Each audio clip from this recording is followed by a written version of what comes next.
life, like from, I don't know, from when I was independent enough, it was always, I need to get the best education, I need to get the best network, I need to get all this, because this is what you do not lose with the apartment and or with any other place. I've lost some books, but I didn't lose the knowledge. When you have an academic mind, let me explain what that means.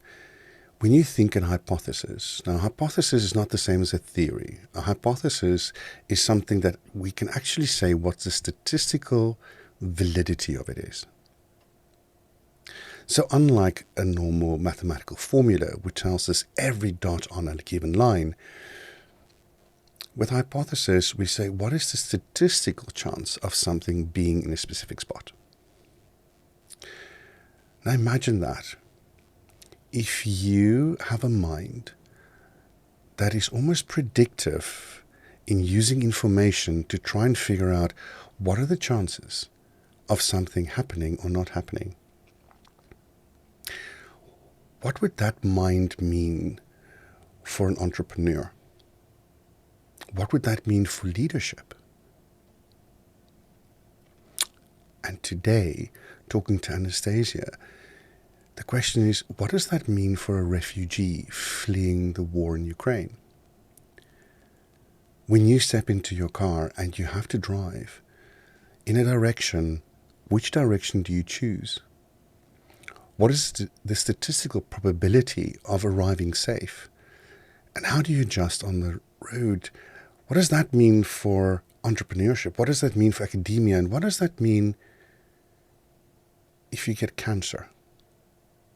Now, Anastasia takes us on her journey from academia to entrepreneurship to cancer to fleeing the Ukraine and now adjusting to finding a new life, even if it's temporary, but to find a new life in a different country than what she's used to, and yet stay connected and figuring out the probabilities of what would be successful.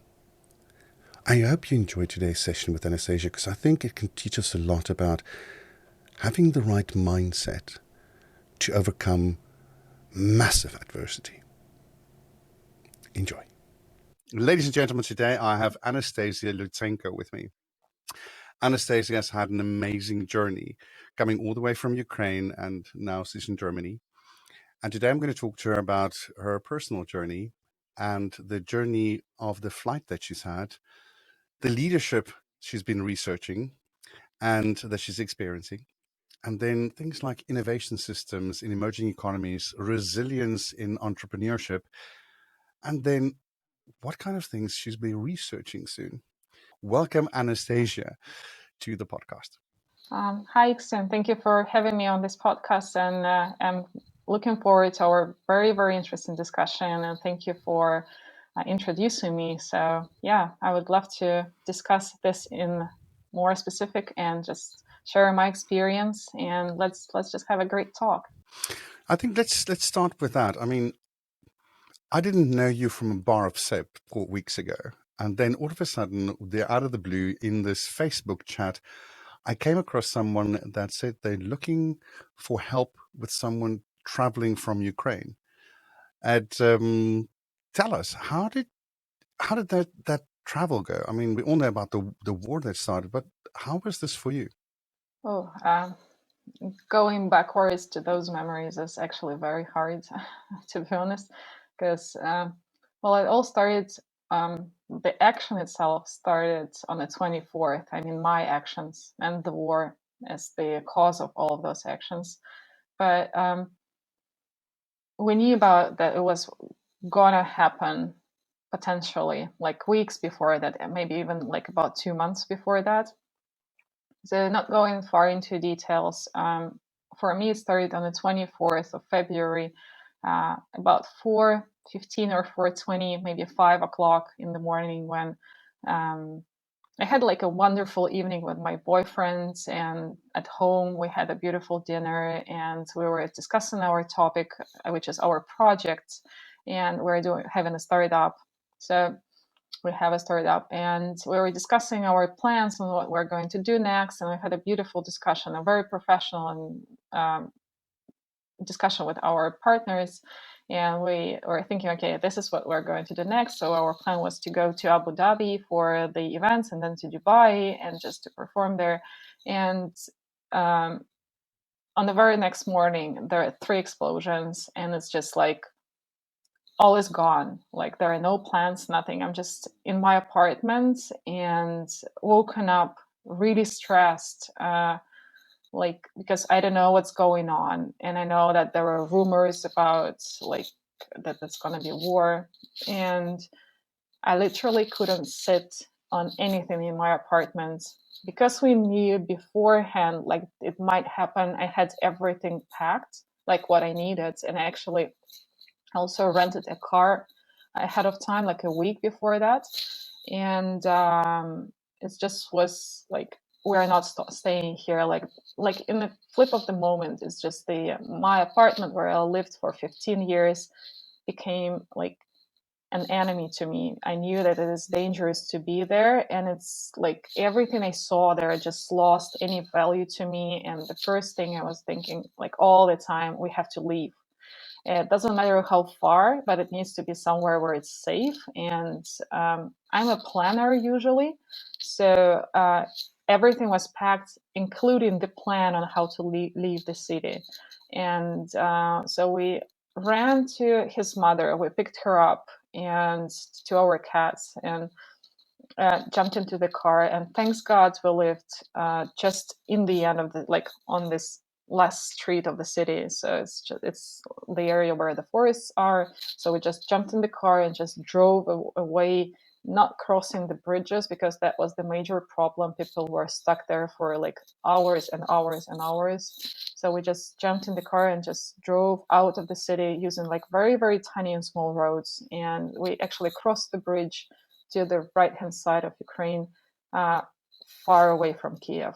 So we didn't go to the bridges inside the city. We just went down the map and crossed the bridge there. So, and all those 27 hours, like, were the scariest I've ever had. Like, even when I was diagnosed with cancer, and it was stage 3 metastatic cancer, so it was really hard. It's not like the first stage where it's like a lot of chances. It was that I thought that might be scary, but I was not scared when I was diagnosed with that. The first time when I've heard the explosions, and the first 27 hours of driving, that was like nonstop, constant stress. I think I've lost like maybe like 5 kilos during only like that day. And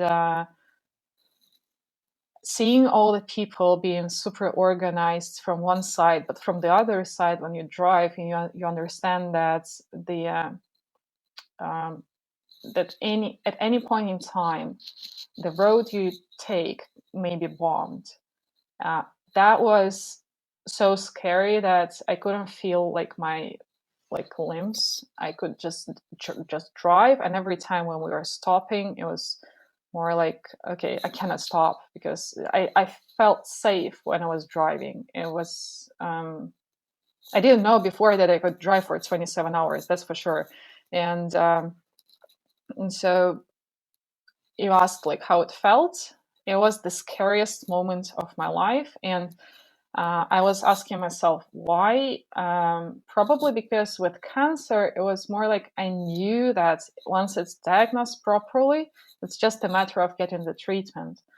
And here it's just there is an enemy you don't see, and you don't know that where they are, what are their plans. And that was the scariest thing for me, because when you know something, that famous saying of Alan Malali is that you cannot manage the secret. So I couldn't manage that because I didn't know what was going to happen. So that was very, very stressful. And yeah, so I felt horrible. And when we got to the parts of Ukraine where the mountains are, the Carpathian Mountains, we started seeing like a lot of people coming. Well, we saw them during the night as well, because it was just constant drive, like constant flow of the cars all the time. Like it's just people were just leaving, like the first wave of those refugees.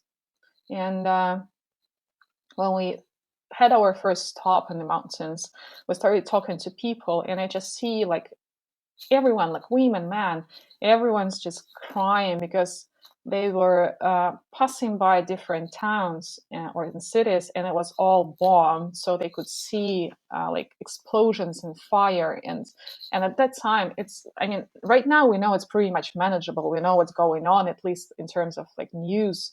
But at that time, there were no news, nothing. It's just you drive and, okay, we don't go down that road because it has been bombed. Oh, okay, we are going here. Oh, no, we're not going there anymore. It's been bombed, you know? So that was our drive. And even now, like, it makes me feel emotional, actually willing to have a bit of cry just because it's that hard. It must have been frustrating and quite scary to not be able to see or know where you need to go or where you could go. At that time, it was like, as I said before, I'm a planner, so I had a plan, at least a preliminary one, with a few options to choose from. So how to say that? Even if like years before, we were always looking at the Western Ukraine, knowing it's a safe place. So I have a few contacts there. I have a few places I know there where I can stay, because doing like some basic research, I always felt that that area might be the safest because it's not far from the European Union borders, and it might be the safest place to go. It ends up being like that, at least by now. And so the idea was like, I was not among those people who didn't know what to do. But of course, it was more like the major question is, when can I stop? Because the initial plan was, well, it was all like lean. When we were going, driving during the first hours, it was, okay, we're going out of the city, like maybe 2 or 3 hours away. We'll see what happens. Maybe we'll stay overnight and then we'll go back home. But that was the initial plan that was always changing as we were driving, because we kept receiving news all the time. And I mean, about cities being bombed or invaded or that kind of stuff. And it was not about actually not knowing where to go, because working with startups and working with innovation, I mean, researching entrepreneurial orientation, it's also about self-education. So it's always about, okay, this is the new reality, what should I do? So it's about like managing the new variables you get, and understanding, okay, it's not stable, like everything we have is not stable, so we have to adjust to that all the time. So I wasn't like, it was more like a proactive solution, like I can do that, and it was just the question of like how to get and where to get the information from. And it was more about actually getting the correct information as fast as possible, because when we were driving, it was life threatening to use the roads which is the wrong one, you know. So the information must have been like very, very correct. And so we had at least 4 teams working for us, including ourselves. So it was us, it was my parents, it was my friends, and it was our relatives from his side. And we were constantly checking, like, what are the news, what's going on, where is the safest side. And the route we've chosen, I cannot really share that route because of the safety of other people who are still fleeing, but it was the safest possible. And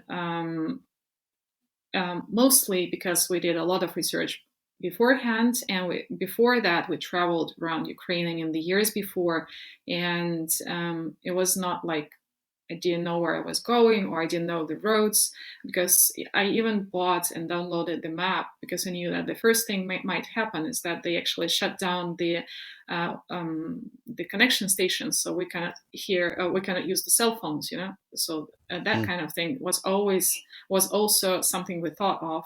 So we had a paper maps with us just in case we need them, and so all that kind of preparatory work really helped, and everything was that our government told us, and everything that we were researching, all this was at hand when we needed it. So every Mm. single thing. And when we, like, before we were leaving, also like maybe 2 weeks before the 24th of February, every single moment, every single device I needed, it was always charged. It was, if it was not used, like going outside or something like that, it was always connected to the network, and it was always updated. It was always charged. It was always ready to be picked up, thrown in our luggage, and just go. So it was like readiness, and like readiness in terms of like physical relocation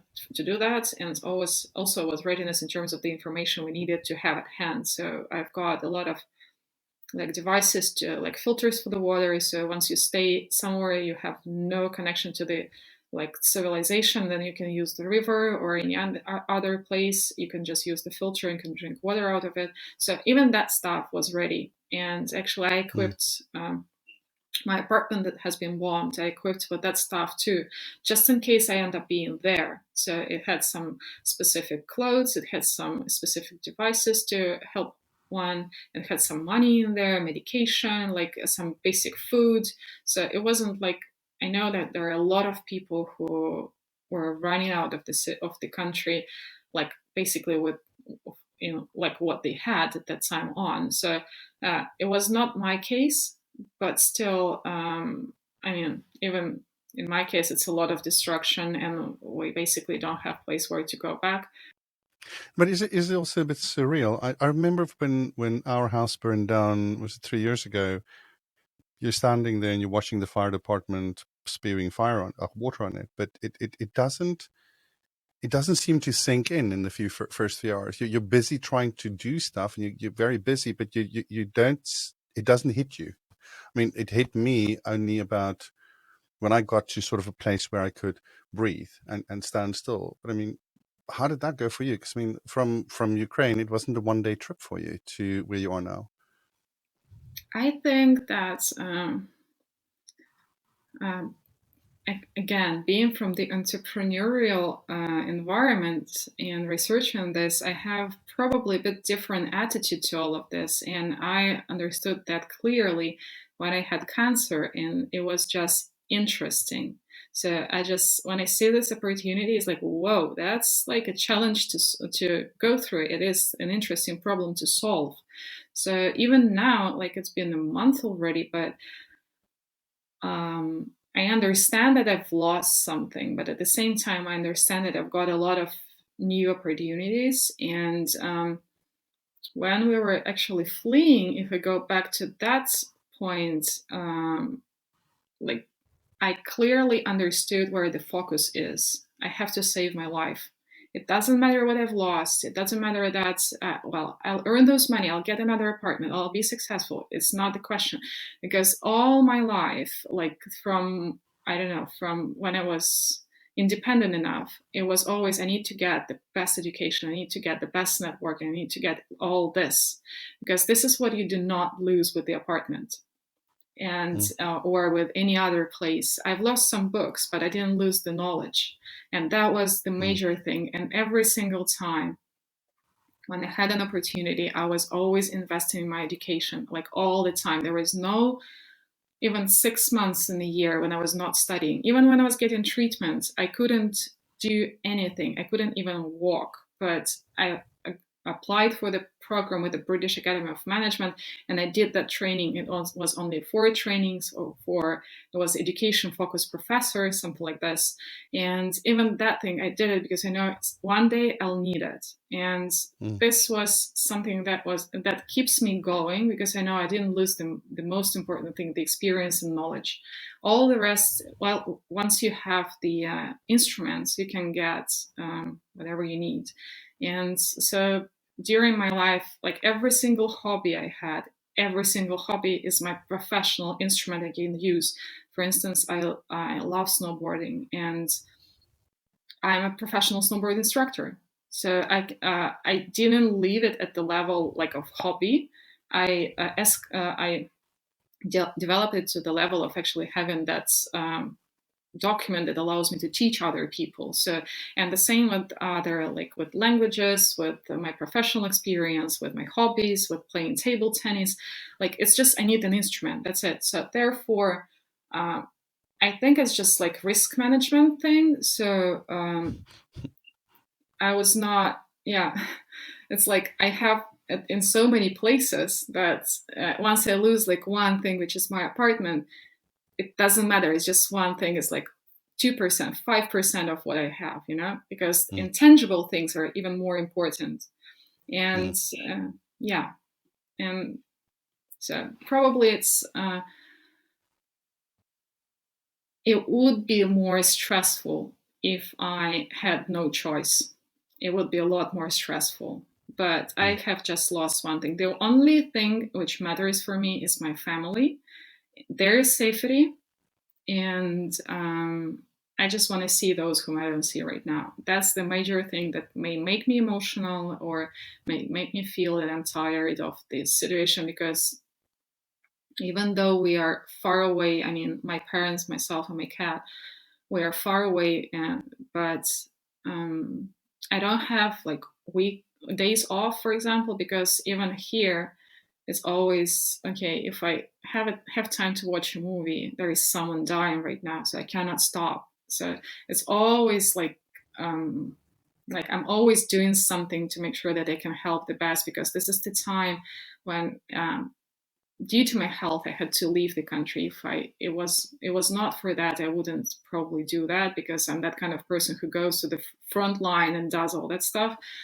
But I'm trying from here, and it's just that what makes me, from one side, very how to say that, proud of what we're doing, because I see that it's not only me who does that, it's every single Ukrainian who does their best to actually help the country from one side. And from other side, when I see some videos from my friends who are at the war zone and they have no days off, they no have hours off, and that makes me feel like I have to do my best. This is the time, like, when I have to use my experience and I have to do that. So yeah, I think we went a bit far from our discussion from the question. No, I think it's interesting that all the stuff that you're talking about, because on the one side you're talking about, if you can summarize a little bit, you were talking about your experience on being diagnosed with cancer. I mean, stage 3 is quite advanced, all right? So that is a battle. From there on, it is a battle. The reason why I know this is because my husband has done oncological research, and specifically colon cancer and breast cancer. So all my friends are, or a lot of my friends, my best friends, are into this research field or into the treatment field in oncology. And I know the struggle. At stage 3, it's going to be a struggle, you know.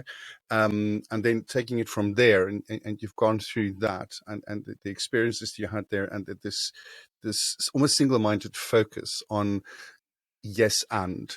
It's not about getting stuck in the moment, but looking for the next step forward. I think I hear that back when I hear about how you fled, and how you not just planned, but also whenever new information came in, it was yes and. Okay, so moving the stuff forward. And I like the way that you were talking about knowledge, and how knowledge becomes something that might be intangible, but something that really enriches your life and becomes such a large part of your life. I don't know who said it, but we'll put it in the notes. My grandfather used to quote a guy, and he said, "A mind expanded by knowledge never regains its original dimensions." I'm not sure if it was Einstein, but it just always stuck with me as well. So I was always sort of doing courses on the side and always learning something new. I mean, I started with horse riding, everything else. But when I look at your CV, all right, it makes me almost ashamed of the time that I've been on this earth. I mean, I'm like twice your age, and you've done more in your life than I have. It is unbelievable, all right? And when I look at this stuff that you said about fleeing and now being helping and so on, and you never have a moment of rest, it is also something that I'm a little bit concerned about, because there needs to be a moment for digesting, processing, and integrating. And I don't think anybody that is fleeing at the moment is ready for that yet. I think it's going to be a month or 2 months before the bomb really sort of hits in a way in your personal life. And I think women in general that are fleeing at the moment from the Ukraine are probably struggling with the same thing as you are. Constantly busy looking after kids, looking after parents, looking after parents-in-law. And that to me is a bit of a worry. It's one of the reasons why we started this Coaches for Ukraine initiative, is to help people when that moment hits, to have someone to talk to, to be able to progress from there. But it also sounds like you're doing a lot of things with leadership. If you're looking at this, I mean, you're constantly bringing in up, yeah, but I learned this as an entrepreneur. So tell us a bit more about your entrepreneurial journey. Just to reflect before on what you've said, before we move to the more like a professional discussion. I think when it was with cancer, I learned that this is the task. So I'm not taking it really personally, because I'm into Buddhism as well, and it's all about observation. And that helps me to go through the process. Just like, I cannot do much if I get stressed. So it doesn't make sense. This is the reality I have to manage. And I just need to address this. And that's helps me to go through the process, and helps me to go through the process right now, because radiation doesn't actually, once it's over, it doesn't, I mean, the consequences are still there, and I'm still coping with them. But it's just the attitude, So with the leadership, it's the same. Like a famous quote, like, leadership is in action, is not the attitude, or not a position. So I chose to act. That's one of the major lessons I've learned, because with cancer, it was a very difficult task for myself from 2 points of view. First of all, I was misdiagnosed 4 times, and I had to recruit, I think it was 6 countries who were solving my case, because, believe it or not, I found the mistake myself. I was that involved in this process, and what I was saying, the focus is that I decided, okay, everything is off the table. I have this thing. I was jokingly saying that I'm getting my medical degree right now, because I was reading, like, I've read all PubMed I was able to read. It was the only thing I was researching. So I knew about the protons, or whatever they use, like ions they use for the radiation, what kind of machine, what kind of, like everything. And what kind of surgery they've done, and what are the best ways to do that surgery, like everything. I think that helped a lot. And this is what about the focus itself.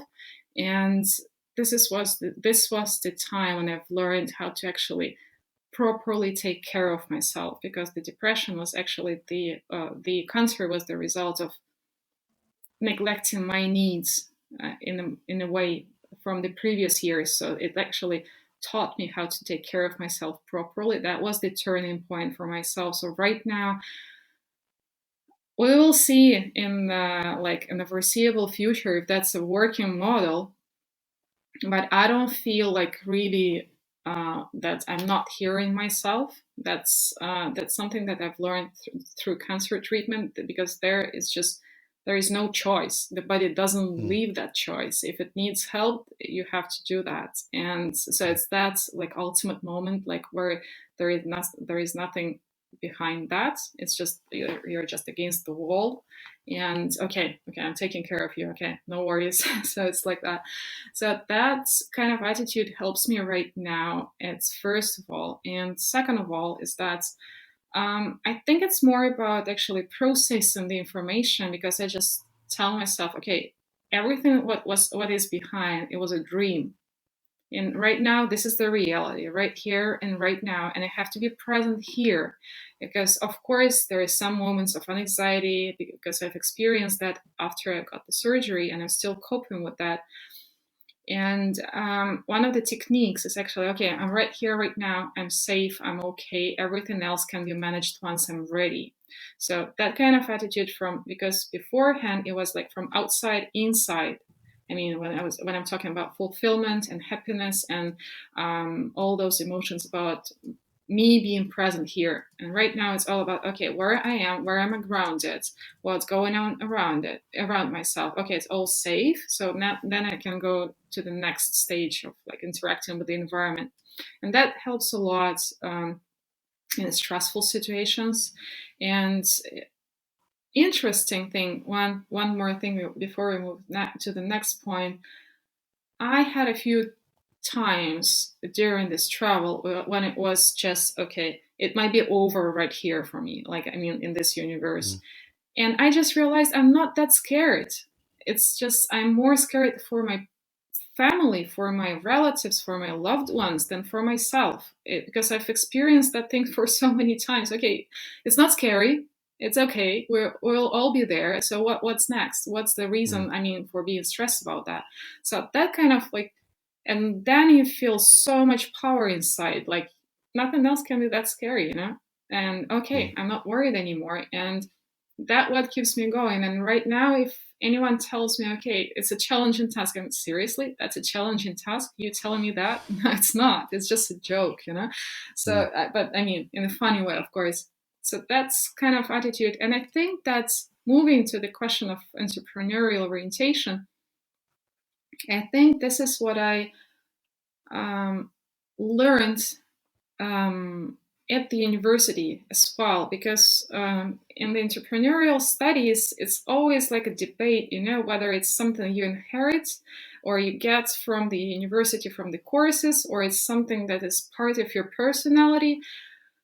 Maybe that's just my case, but I can clearly say that for me, I've learned that.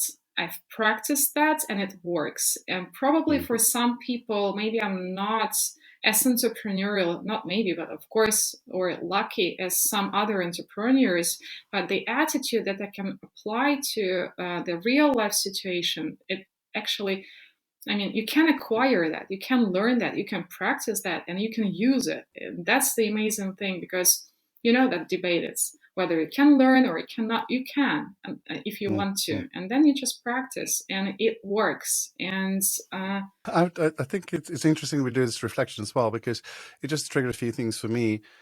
For instance, when I went to high school, I went to a new high school and I didn't really fit in. And I was waterboarded, or the equivalent thereof, basically a wet towel wrapped around my head and put under a shower and then beaten up.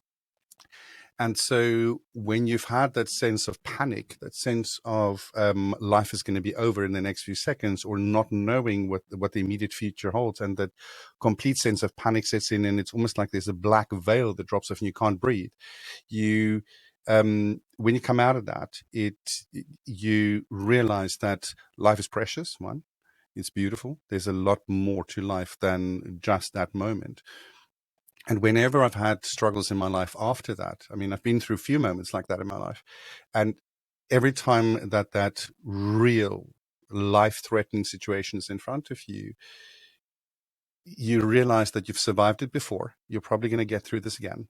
And whenever, if it's not life-threatening, you go like, okay, this is not life-threatening. It's not as big or as problematic as the current experience is, because I know I've conquered more. And I seem to hear that in what you're telling me as well, that life is a journey. And at the same time, when we have these moments of true immense reflection that brings you back down to the core of who you are in the basics, that little bit of growth mindset, that little bit of looking forward, all right, just gets your next step. And when you have that next step, you can find the next one after that. So what is the logical next step? And that's what gets me out of those moments.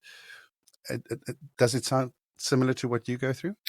Yeah, it actually does. And probably it's just because I'm a researcher in my nature, I love those moments so much. And it's like when the moment is like that, oh, that's very interesting. Let's research about that a bit more. So what I felt for myself in these situations, I'm not really trying to escape from them, but I'm actually trying to be in that situation and see. It's like, I call it like slow motion museum, because you're around that area and in that specific moment in time, and you're like, okay, I'm not going to be there for the second time, and then I'm just going and slowly. That was the same with cancer. It was the same when I was driving. I was going through my body and trying to understand what I feel, what does it look like, what does it feel like again, and what are those effects I have on myself, and these kind of feelings. Because when I was diagnosed with cancer, the first feeling it was I felt that in Mongolia, but that was very, very short feeling. It was very cold, and I realized that I'm not only a civilized human, but I'm also like a creature, because I felt, okay, I have to survive. And the same with cancer. When they told me, I remember we were going for lunch with my friends or with my boyfriend. I guess it was with my boyfriend. And I just felt this like at the back of my spine, like this feeling, no, I have to survive. And there were like no rules. It just needs to be solved. And I have to go somewhere like next. This is what you were saying, what's next. So it was the situation is already like, it's all what I feel in that moment is like this decision: do I want to survive or I do not want to survive? That's the moment. And then yes, and then okay, what's next? And so these, I guess this is what you're talking about. This is for me like a turning point. And I was that point is always interesting for me, because I do not understand the way it works. It's just the self-saving mechanism that doesn't really operate or allow us to use it in the regular circumstances. That kind of thing is very interesting for me, and probably it may sound strange, but I love those situations for that, because I can experience and can question, what is the way it works? Why do I want to protect myself? Because that's such a basic thing we never question in a regular life. That's the first thing. And the second thing is that I'm always thankful for this experience. And I never understand why. It was so hard. It was so painful. It was so dangerous. Why am I thankful for this? These are the questions. I think this is more like a philosophical and rhetoric questions, but this is what's interesting for me if we go deep into the roots. And but yeah, if we move forward, the question of what's next, yeah, it's always like the I can do that attitude. It's always like that. It's always proactive. It's always like, in terms of if we talk about the entrepreneurial orientation characteristics, it's always about competitiveness as well, because it actually makes me like being very engaged in this game. I call it a game for myself. And it's always like, okay, it may not work, but it is an experience as well. I mean, it's an obvious statement, but it is. And it's always, okay, if I try this. And it was the same with snowboarding, because snowboarding is not only like riding like a very, like, how to say that, those slopes, like where it's like the blue slopes, not the black ones. Yeah, and it can be a joyful thing, but for me, it was always to get into the forest, get somewhere you cannot get out of, and then figure out how to get out from there, so that kind of attitude. And it just that courage that keeps going. Probably it's different for other people, but for me it's like that. Yeah, I think it's actually quite recognizable for me as well. I'm not sure if everybody experiences it the same way. I've seen people that when they're in a life-threatening situation, they basically come to a standstill and they don't move. It's as if it's completely overwhelming. For me, it is about action. It's literally about weighing up all the different options that's currently available and then looking forward to the next step. And so I've been in a few situations like that, so I had to do that. But I also think there's a moment that when we get out of it on the other side, we need to reflect. We need to look back and say, what has happened? How did it come about? What are the things we've learned from it? It's one of the reasons why I started the company that I have now, is because the first thing that came up for me was, how can people be so cruel? I couldn't understand how a person that stands next to you in school could then be a person that basically threatens your life within 24 hours. That didn't make any sense. And so I've this has been a lifelong journey for me, figuring out, where does this cruelty and this disconnect come from, and how do we bridge that? How do we go back to connection instead of disconnection? And so it's inspired me to do my life. Okay. And to a certain extent, I hear you also saying the cancer was, in essence, a journey that has now led into another journey, which has been forced by the war. And yet you're now going forward into another journey. I mean, tell us a little bit more about your research and in the stuff that you're doing with entrepreneurs and innovation ecosystems. Yeah, I think it's all about having the same research interests in both academia, professional life, and personal life. So we talk about the personal life, and when we talk about academia, that happened a bit earlier than my professional and personal interests in this and practice. So I was always interested in academically, I was always interested in the topic which is called entrepreneurial orientation. Um, because it has a set of characteristics that actually are very congruent with my personality, and which are there to, once they are practiced well, they bring more wealth and well-being to the individual and to the society overall. And it's a well-known fact that the more entrepreneurial actions and entrepreneurship projects and SMEs in the country, the more successful country is.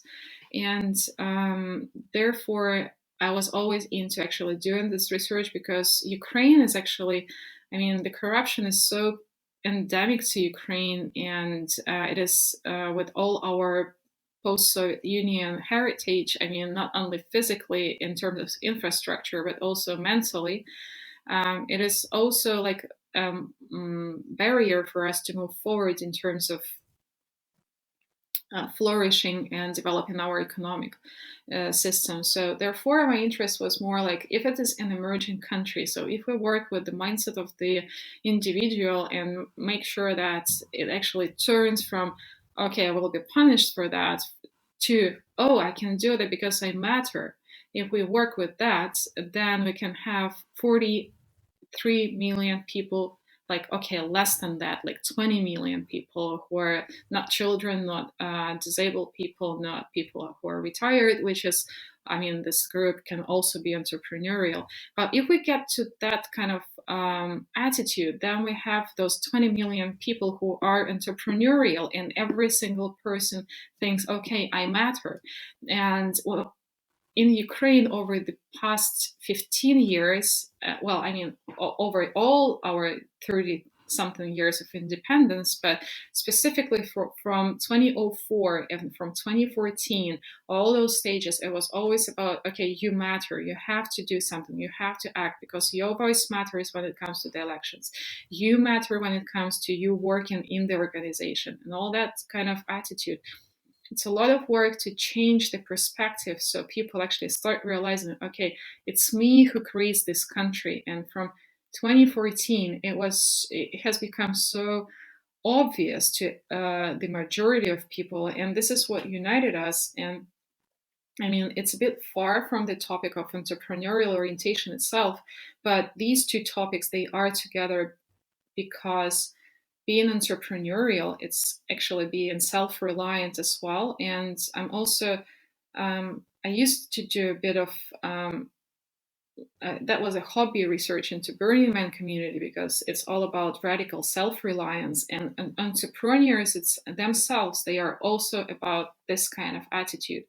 So my interest is that the more entrepreneurial people we have, the more and the faster the progress is going to be inside the country. So technically, it may shorten the periods of recovery from the stress, recovery from the war, and so on. So it's, if we talk about the individual level, this is my personal research interest, to actually shorten down that period of recovery, which ended up being the resilience, which I started researching just recently. I couldn't finish my research because I was diagnosed with cancer and just getting back on track right now.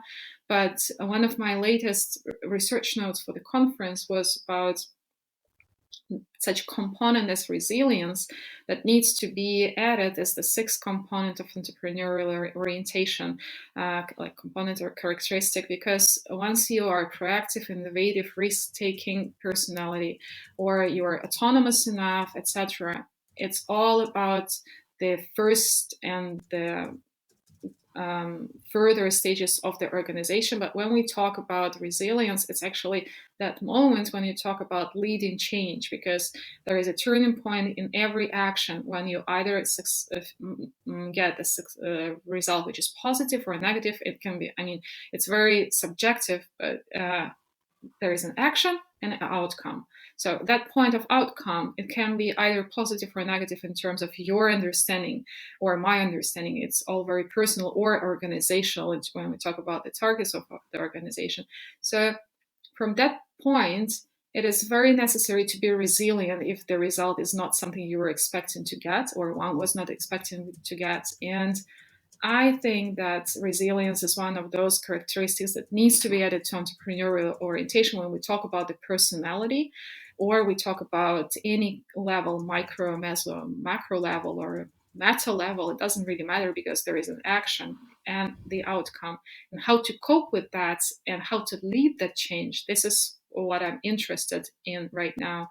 And therefore, I'm adding this variable, which is resilience, to my research. This is what I want to focus on.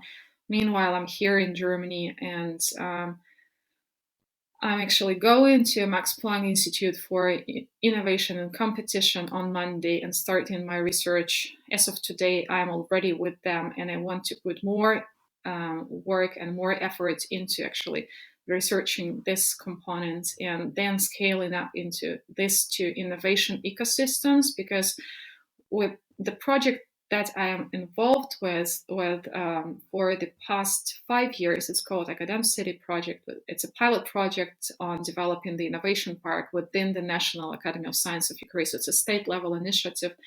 We're working together with the Federal Ministry of Education and Research of Germany, and with the Berlin Adlershof, and with West Management and Humboldt University Berlin. So it's a huge project which I was leading scientifically before and up till the moment I was diagnosed with cancer. And it's the level of the ecosystem, but it should work. I mean, this entrepreneurial orientation is not only about the individual, it can also be an entrepreneurship if we talk about the organizational level, or it can be at the innovation ecosystem level. So my interest is that if you want to have, in my point of view, if you want to have the state level changes, the actions should be at the same level, which is obvious. So as long as I'm involved in this project and work within innovation ecosystems, of course, I'm doing my best into actually research more on how to make the innovation ecosystem more resilient, because innovation ecosystem has its actions and the outcomes, and it has even now with the current situation of war in Ukraine, what we see is that I have submitted a number of research notes for the conferences, but they are all irrelevant right now. So my idea or my task right now is to actually understand, okay, what I've submitted in January is not relevant anymore. So this is the point where I have to be resilient about my research, and what is that thing I have to reflect in my presentations talking about innovation ecosystems, because it's obvious that it's a very turbulent time, and the previous connections have been partially destroyed, and how to make sure that the system is actually functioning. So this is what is of a particular interest for me, because if you have a systematic approach, well, decentralized enough for it to be successful, but if you have a systematic approach, then in case of war, the reorientation in the process of leading change is very, very crucial, because it saves life when it comes to the moment when it's very, very necessary to act, like right now. Because we're doing extra hours right now if we go to the individual level, from meta level to individual level. Obviously we do, and as fast as we work, as more connections we have, as more networking we do, it's always about actually shortening the time from, okay, this is the reality, it's been destroyed, to the reality, okay, it's working again.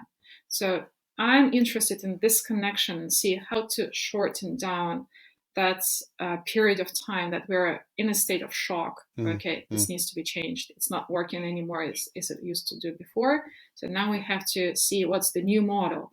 And that reorientation, I mean, it's not only about Ukraine, it's about any country, including Syria, Afghanistan. I mean, it's a different cultural model, and I mean, the receiving culture is different. We cannot talk about that country compared to Ukraine, for instance, but because they're just different, and the model needs to be adjusted specifically. But I mean, any country which is which territories were annexed, or after a major economic crisis or a social political crisis, it doesn't matter. After any kind of crisis, there needs to be this period of kind of reinventing that wheel again.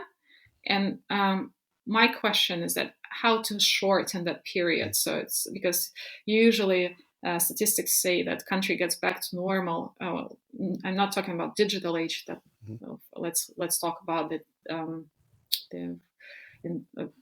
about the time, for example, of industrial revolution. So usually it takes 20 to 40 years to get back to normal. I mean, including all the losses we've got and we've experienced during the war.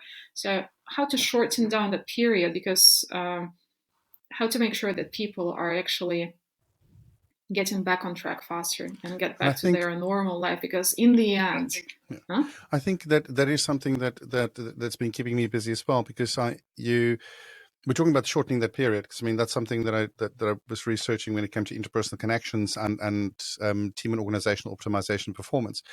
But what I'm also hearing you saying is that it's the society, it is the organizations, irrespective of the size, and it's the personal as well, and the interpersonal. All of those things, we need to shorten the pathways, and we need to shorten the time span. Because in the digital age, yes, the communication flow will be much faster. It'll accelerate with a lot of things, but I think the mindset might lag. You know, if I look at South Africa, for instance, and I look at and the economic woes in South Africa, and the dichotomy or actually the multiple layers within society when it comes to economic prowess and abilities, and the sense of national identity. I think there's in South Africa that there's 11 national identities, and to having a unified national identity is much more difficult. I think when you look at places like Syria, there might be 2 or 3. When you look at Ukraine, there's probably 2. You know, there's sort of the eastern part that speaks more Russian, and the western part that speaks more Ukrainian, but everybody Ukrainian together. And that sense of nationality is slightly less disparate. I'm just wondering, what can we learn from a slightly less disparate and more disparate sort of society, and how can we create that change? And will that also help us to now make the change in personal life? Because one of the things the reason why the whole thing for Coach for Ukraine was also started was to look at trauma and how can we shorten the period that it takes for recovery. And at the same time, how can we help Ukrainians that are currently fleeing to refine their feet, so to speak, in the society they find themselves in, because going from that immigration to integration is really important, because the skills that you learn there will also help you to retransplant back. So that if you go back to Ukraine, how do you then go through that same journey now and again in reverse. You're going back into a situation. Let's assume the war is finished in the next year or two. There's a rebuild that needs to happen. And that rebuild will need people that are resilient and people that are strong enough to bounce back and lead that change. So I think the research you're doing is very relevant and very, very interesting. Yeah, I think it's a complex question to answer, actually, because it actually made me think, and I will actually have a good piece of thought on that after we finish, that's for sure. I think it's the major thing in all of this is the willingness to create once this nightmare is over. And because what happens in our society of academicians and researchers in Ukraine, we know that and some numbers of us have fled. We're just collecting information on that right now to understand what is the percentage of those people.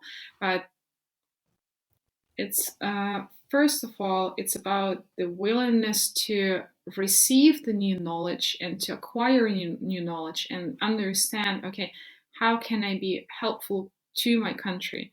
Because I haven't spoken, I've spoken to a lot of people. I haven't heard anyone saying they wanted to leave. And every single person to whom I speak, it's always, okay, can I go back? I want to go back to my apartment, because how to say that properly, diplomatically. You don't have to be a bit diplomatic. That's the last thing you have to be, but just be straight up and say it how you feel it. It's important. Yeah, I mean, when it was 2014, when we've got our biometric passports, it was like everyone felt, okay, well, everyone will flee to the EU right now. But it didn't happen because no one wanted to. We're so comfortable at home because we have our apartments, we have like our lives there, our friends, our memories, like everything. And it's like everyone understands that any kind of integration, it's a hard process. It's not like you come and everything's ready. No. You come and you have to start from scratch. And the same here, like no one wanted to leave, and anyone with whom I'm talking, we're all like, you know what, I really want to go back to my apartment. Mm-hmm. It's the same with the job. It's the same with everything, because it's the it's about the community, about favorite places, and with the research it's as well. Everyone of those with whom I'm communicating, it's always about, okay, I want to find the place where I can do that research that can help Ukraine, or it's going to be a partnership with the university, or it's going to be an exchange program like Erasmus program for the students. Right now, we're doing a lot of research and put a lot of effort into organizing like digital fellowships for the professors who can actually work in Ukraine, because our national identity, we do understand that that territory, it is always the territory where everyone decides, okay, it's going to be my place, or no, it's going to be Russian, or it's going to be Polish, or the history is like that. It's always goes between different countries. So we are very I'm trying to find the adaptive to that, but we know that we love that place, and we're ready to be receiving any kind of opportunities and integrating and cooperating, but we want to be there because it's not also about the action right now, it's about our mindset. Because even myself, I'm here, it's quiet, it's relaxed, but not what I'm used to. I'm used to having action all the time. This is our like personality in Ukraine. The majority of people, well, not the majority, but many people are like that. We even like if we talk about restaurants, you won't see like the same restaurant in Ukraine which like exists there for 15 years or for 100 years. It's not the case. It's always changing. It's our mindset like that. So as you asked, like what kind of like identity and all that stuff, as we've been integrating to so many countries for so many times, it's not about the identity. As sometimes they say that people are not speaking Russian in Ukraine because they're not allowed to. We do not care. You can talk any language. You can speak any language you like. You can be of any nationality. It doesn't matter. As long as you are proactive, as long as you are ready to create, that's fine.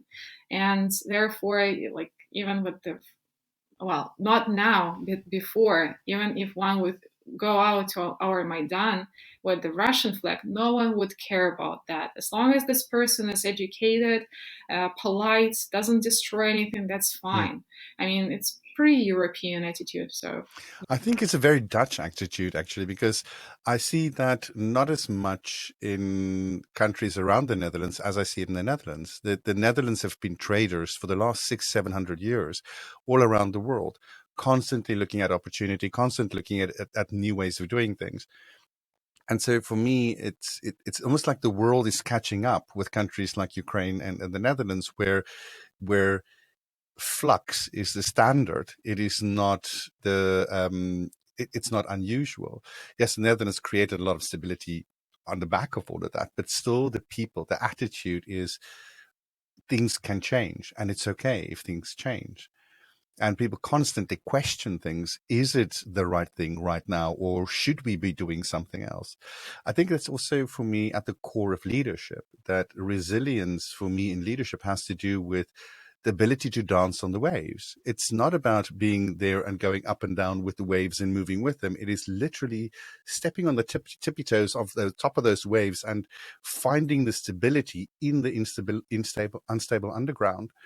And I think that if you say that is the attitude in Ukraine, it's a beautiful attitude to have, knowing that no matter how impermanent the situation in that you find yourself in, you find your stability every day. yeah, I think once it is understood that the only stability is actually the instability, if we can say that way, and the attitude that, okay, we have to act because it's changed. What I felt from my personal experience, that it actually brings a lot more focus to what you do, because you understand, okay, what can I do so it is resilient? What is that thing that I can do so it is resilient? And everything what's happening is always about, okay, will it last forever? I mean, well, forever, like long enough, or it's gonna fade away with the first explosion.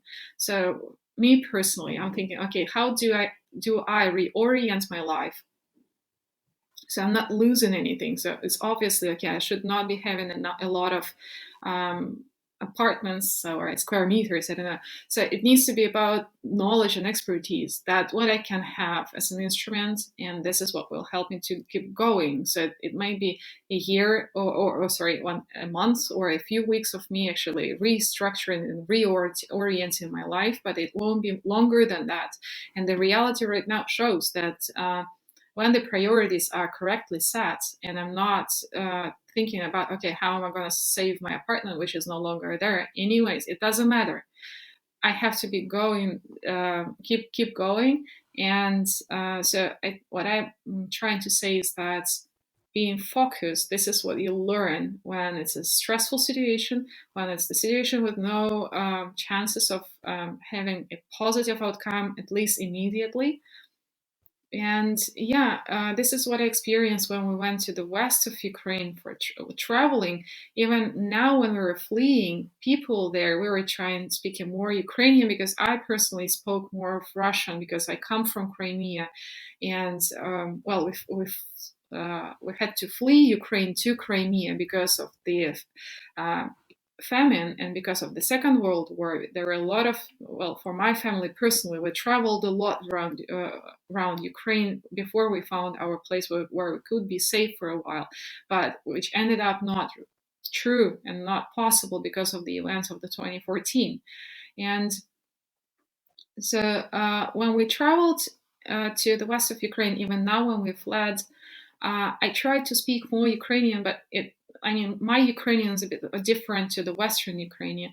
And he said, oh, you don't have to worry. You can speak even Romanian. We have so many nationalities here. It doesn't matter. As long as you're a nice person. It's, as you said, with Dutch people, when you're exposed to so many cultures, it doesn't matter. As long as you are cooperating and you're co-creating, that's fine. And I think it's like the major Ukrainian attitude as well. But, well, we have this internal feeling like we are not that nation that wants to be told what's going to be happening inside the country. Therefore, we have all these revolutions all the time. It's just, I mean, it's just our cultural thing. But other than that, we're very approachable and yeah. No, I just think we're talking about sort of the cultural side of it, and I think that it's also interesting what the Netherlands is like, where it's a country that in essence has a monoculture, okay, in that everybody speaks one language, but we have about 10% of the population that is Muslim. We're a country that's slightly less, but around about. And for a country that is, in essence, Catholic, Protestant in the north and Catholic in the south, to have such a large Muslim population is like, okay, that's unusual. So we have a large Turkish and Moroccan community in the Netherlands as well. We have a large expat community. And then when you look at the government statistics, all of it is in one central place, the Central Bureau of Statistics, and there's so much interesting information there. But one of the things I recently had a discussion with people on was, does English have a place in the Netherlands? And you look, and it is the second or first language for 92% of the population. There's no other country that has that. So when you come here as an immigrant, it's easy to speak English and get along and be able to do business and contribute and pay your taxes. So you're contributing to society. And in the meantime, you'll learn the local language. You'll learn Dutch, of course, because, I mean, it's just a sign of respect, at least. And so as you learn, you're actually learning two languages. You're improving your English, and at the same time, you're learning Dutch. But that sense of a national identity is not just one element of one thing. It's something that I think the Dutch and Ukrainians share, which I think is actually quite remarkable. But you're going to Max Planck. So you're talking about entrepreneurial orientation, and you're talking about 5 elements, and the 6th one should be resilience. Maybe just tell us, what are those 5, and how do you see resilience? With the project,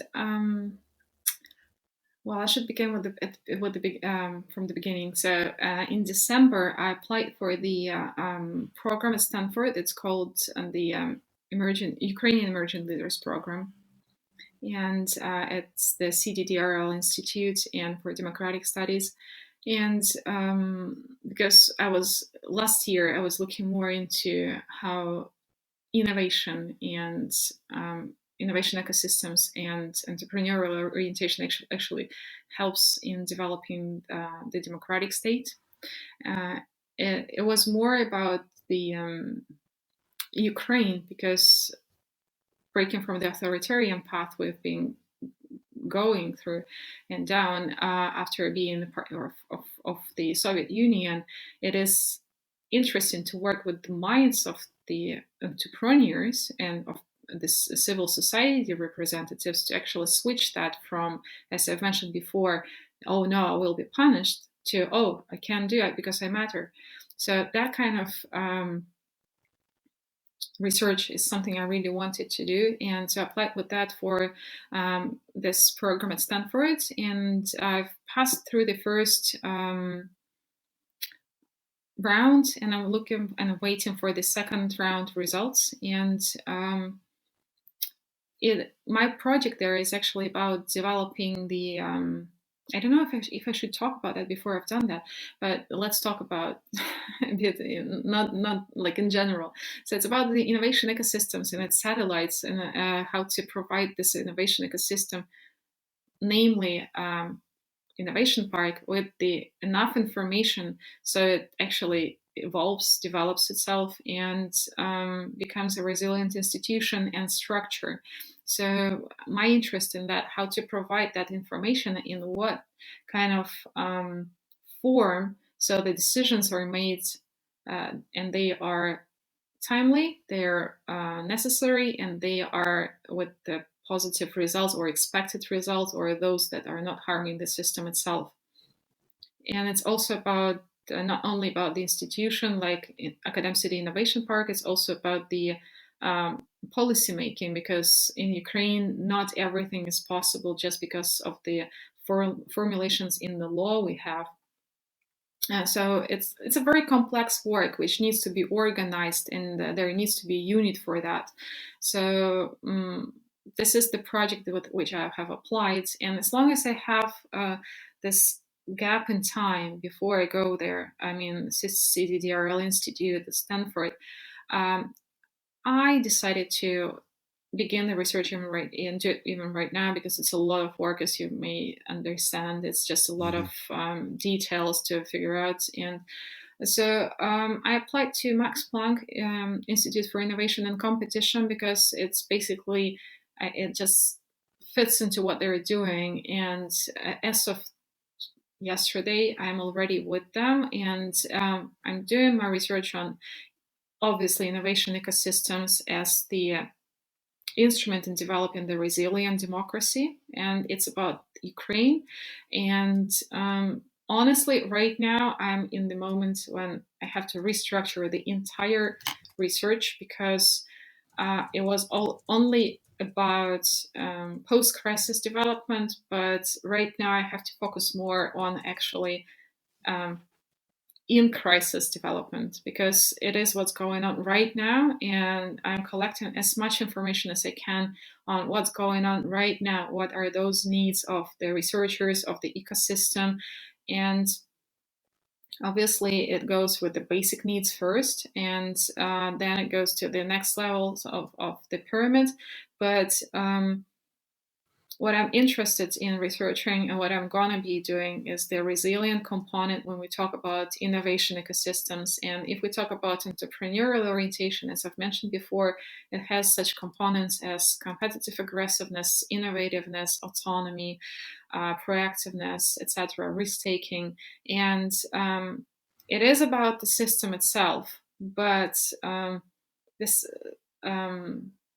I want to bring resilience to that, because I'm interested to see how to actually make that system that is actually able to respond and not crash when it goes to the crash test, which and the current war in Ukraine is a crash test for any system. And we experience and we see that not everything works properly. And we have, especially when it comes to, for instance, when we talk to the personal level or micro level, when it goes to the access to the laboratories, for example, not every researcher can do that right now, just because, for example, those territories where labs are bombed, for example, because Russians do that. Unfortunately, they destroyed not only the infrastructure, but the scientific infrastructure as well. So those like basic things which take place on the individual level or on the institutional level, they matter a lot, and they affect the system as well. So it's a multi-level research that needs to be put together, and this is what I want to target while I'm at Max Planck, and probably it will be restructured a bit, and we'll see, because it's also a lean process. You never know what you will have in the end of the research.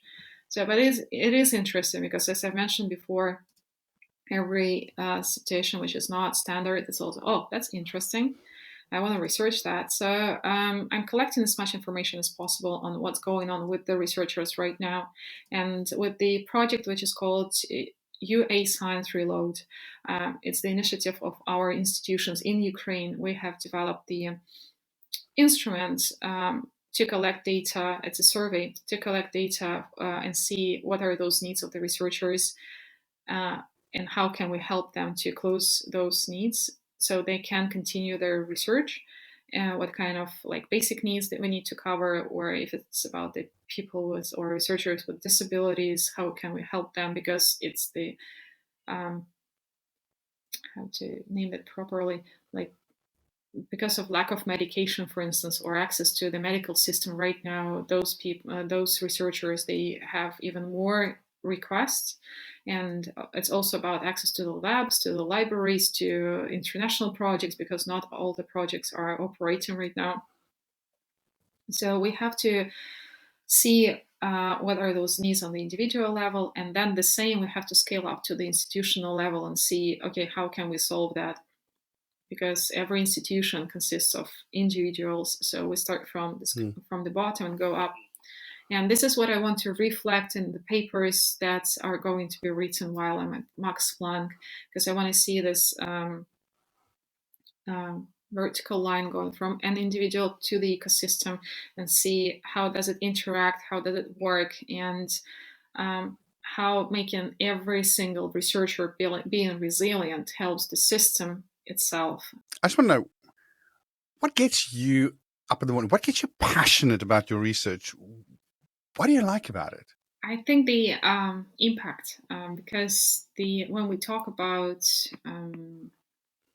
resilience, it is about how to get back to normal as fast as you can, and with less stress as possible.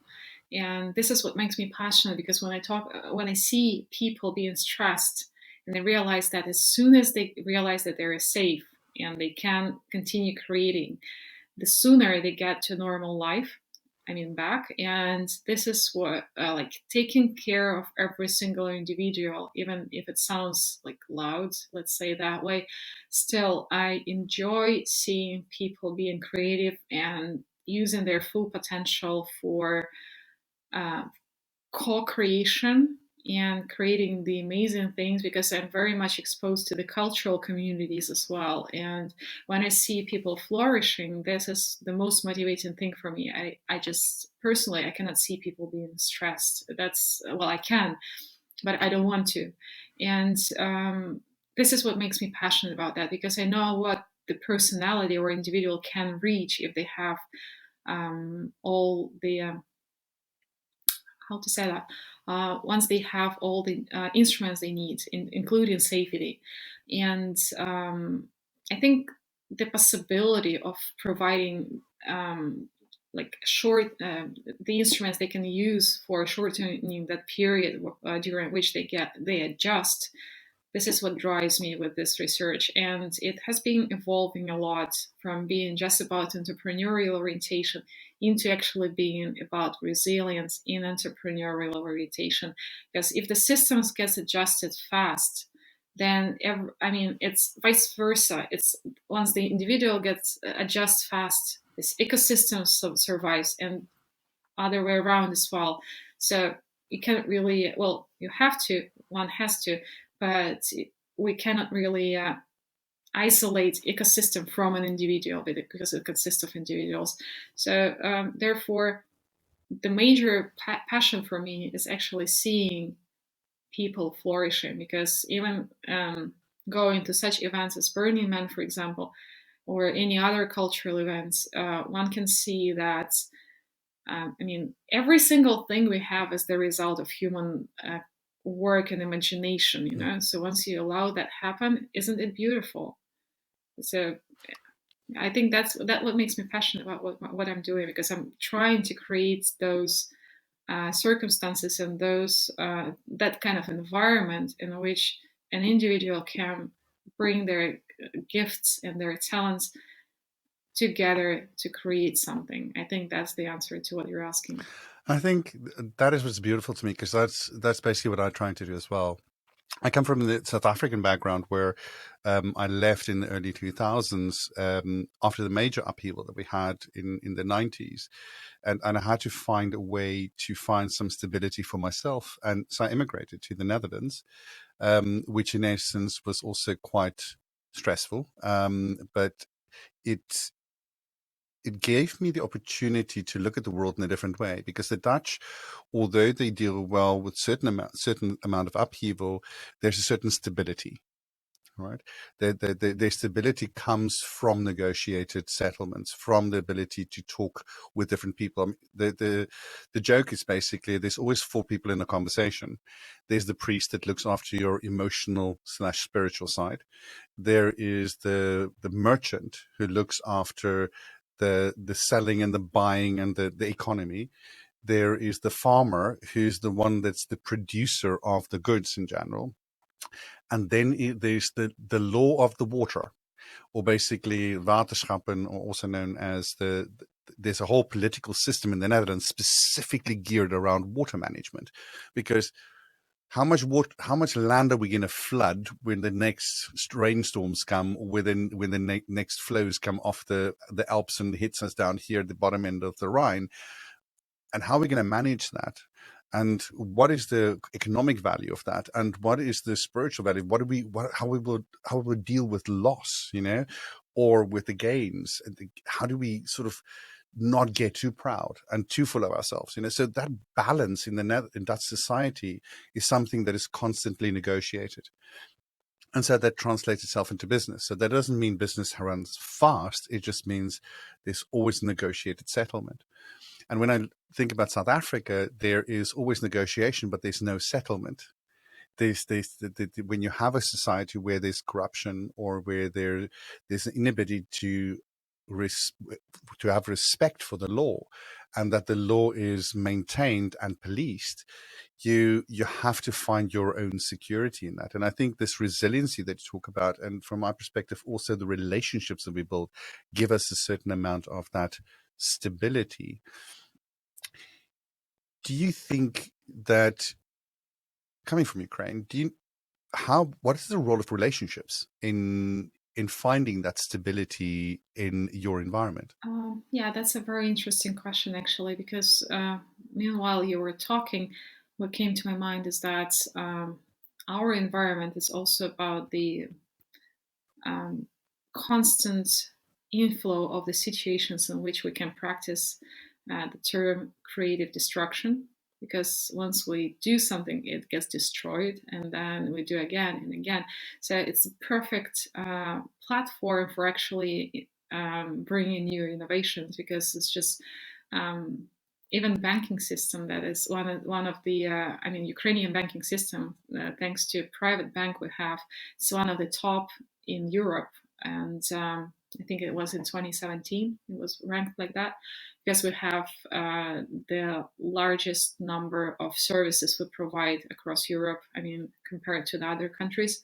And when we talk about the dialogues, I think that of course is the basis for the stability, because as I've mentioned in the beginning of our discussion, is that what keeps me going personally, and those I know, is that the more network you have, and the quality of network matters as well, the more chances you have to be but to get back to normal as soon as possible. And it's not only about the personal needs, it's about the projects as well. So once once one institution stops functioning for whatever reason, if we talk about the war state right now in Ukraine, it can be just bombed. So you cannot be paralyzed.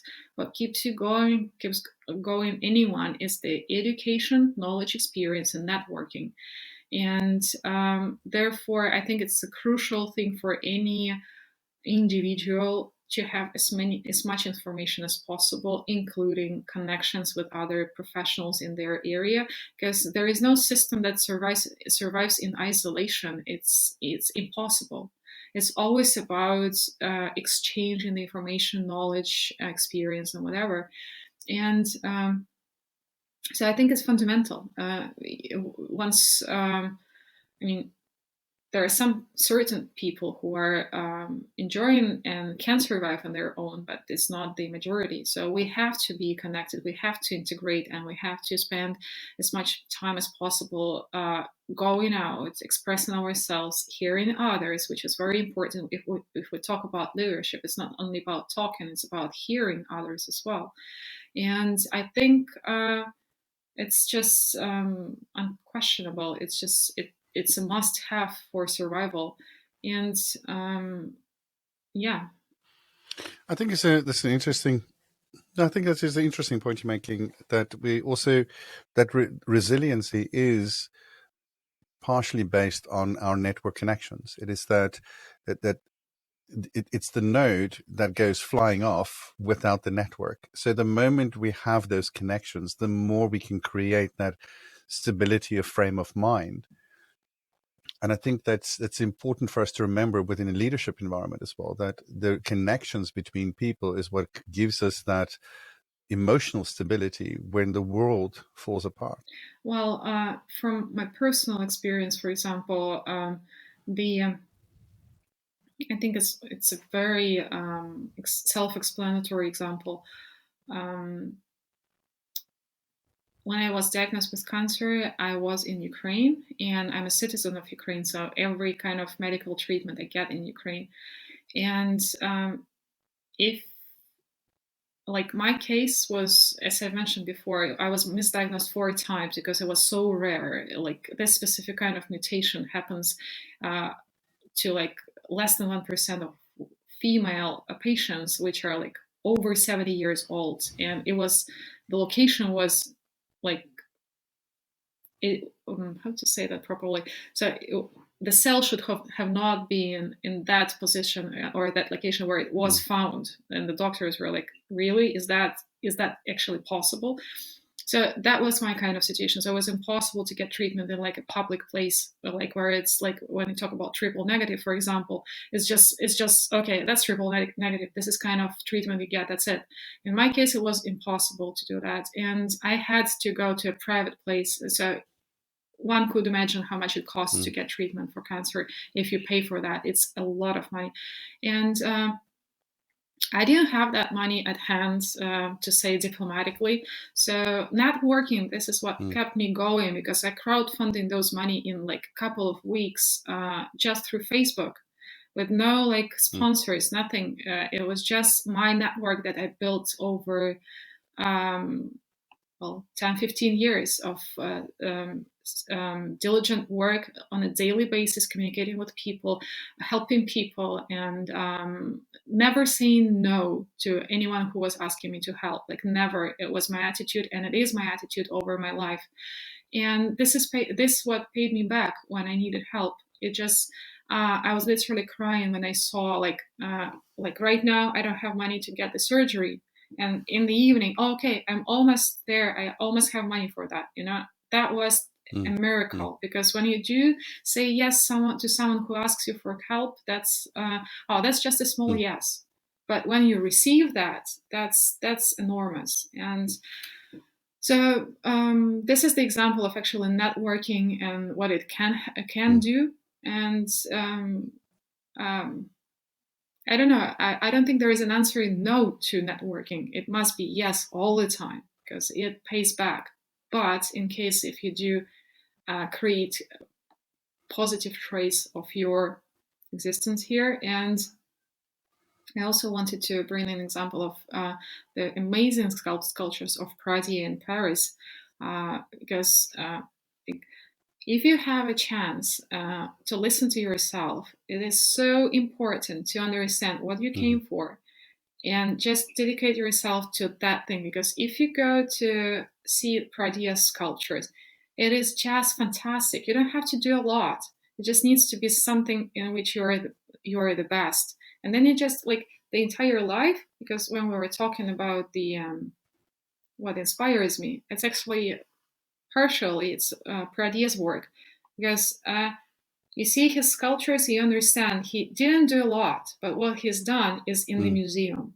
So once you allow people to have those conditions in which they can bring that to life, isn't it gorgeous? Isn't it something we should be working for?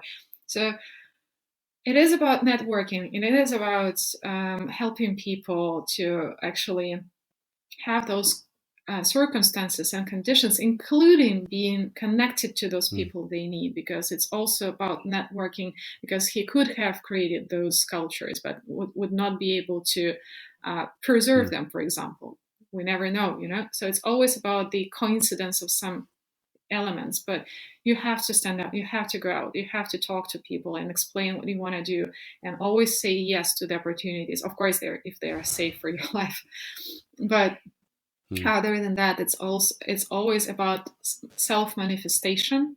And obviously behind that there must be a solid number of institutions you've gone through and you've learned from, and a lot of experience, because it's also about the responsibility for what you're doing. I think I agree, and there's something there. I think they just mentioned this has triggered something for me. I grew up Christian, and there's this quote about throw your bread on the water, and after many days it comes back to you. But the basis behind it is that when we're generous towards others, that generosity always is paid back in ways that we do not expect, and it won't come back from the same person. But I think for me, that's also been true. I moved to the Netherlands and I had no network. I left everything behind in South Africa. And when I came here, I had to rebuild from scratch. And over the last 20 years, I've rebuilt a network here, always by giving stuff to people, because I think it is important that when we can, we should give. You know, when we have abundance, we should give. It's also something I wrote about in the newsletter for the Professional Speakers Association for the Netherlands, and that is there's this plaque in Amsterdam on the Kalverstraat. So you have to come to Amsterdam because I want to show this to you. And it talks about orphans it was about 150 years ago. And it just said, when you pass through here, please give to us that have, through no fault of our own, been left in this situation, and you, from the abundance that you have, give us just a little, because all the littles will make us bigger. You know, it sort of gives us a lot. And I think that is basically what you also said, and it's such a good, I think, way of living your life, because when we give to others, the connections we build are phenomenal and really, really amazing. I think there's also something that I want to say for people coming to the Netherlands or to Germany or Spain or Italy. If you come from Ukraine, there will be people there that want to connect with you. There will be people that will help you build that network. Just reach out, and I think Europe is there to hold a hand out. You know, and so for me, I would just like to say to you and everybody that you've come with, you know, welcome to a place that we will help you, take care of you. You do not have to do this by yourself. And I would like to thank you for joining us today and for bringing your story and being so vulnerable and giving us an insight in what it is like to flee, but to also look forward and look at the future with hope. Thank you so much, Anastasia. Thank you, Ixen, for this amazing opportunity. And with every single day that I spend here, it is just the first days, is that real? Like everything was happening with all this support, because the scale is just enormous. And but thank you for in your personality, thank you to every single person who does that to us, that we can feel home, that while we are away from home. It is so important because, as you've mentioned, you left South Africa, so you know what it is when you start from scratch, and that immigrant mindset that helps us. But it is very hard. I mean, we get a lot of results with what we do, but it is hard to be in a new place and to start from scratch. And with all the support we get here, it is just, I think I would have had more stress and panic if I wasn't exposed to all this compassion and not standing aside attitude. That's for sure. And thank you so much for doing that, and for actually, and you personally, for approaching me when I was in Montenegro, trying to get to normal after fleeing from Ukraine. And I remember those moments then when I couldn't actually reply to you because I just had no time. I had no place where to go for staying for the next night. And I remember how passionate you were, and had time to wait. You were taken care of, like saying like, oh, take your time, all is good. And for that attitude of like willing to understand what I'm going through, that means a lot. And that helps us so much, so enormously to go through this. And networking, I mean, it's just when we are united in this networking, we help each other to go through so many things. It is so important. Thank you for that. And thank you for having me here today. I think what I learned most today from my interaction with Anastasia is that when the proverbial shit hits the fan and you have to find a way forward, looking at the possibilities, the options, looking at ways in which you can find some form of resolution to just put you one foot in front of the other, helps you to find the direction that you need in the moment to keep going. I'm not sure if that is part of long-term resiliency, but definitely in the short term. Because I think in long-term resiliency, we will also need to deal with those things that have happened to us. And all of us deal with things differently. It doesn't matter how heavy the situation is you come out of. For some people, the threshold is lower for a traumatic experience.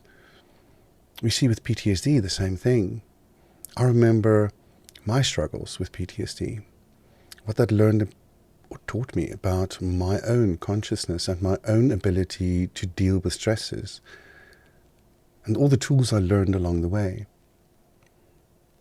I definitely believe that when you overcome adversity, you learn a lot, not just about your reaction to your environment, but about what you can and cannot do.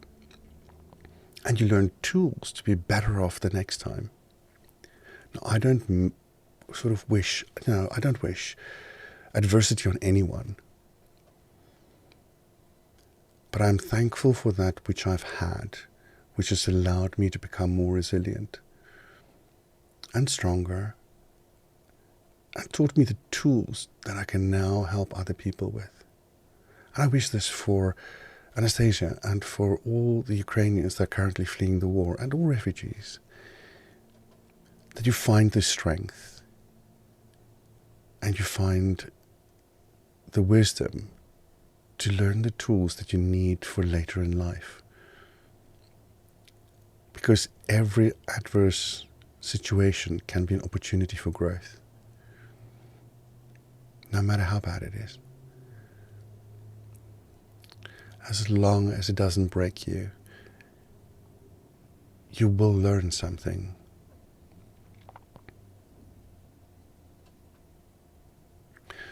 And if you've gone through something and you're having nightmares, you're not sleeping well, you break out in cold sweats, you have unexplained reactions, triggers, when somebody says something, you overreact. Just think about it. You may have had a traumatic experience. You may have such deep-seated trauma that you may need to seek help. And I know the help that I sought in my life has helped me to learn more about myself and to find new coping mechanisms. So don't be afraid to reach out. There are always people that are willing to help. All you need to do is ask.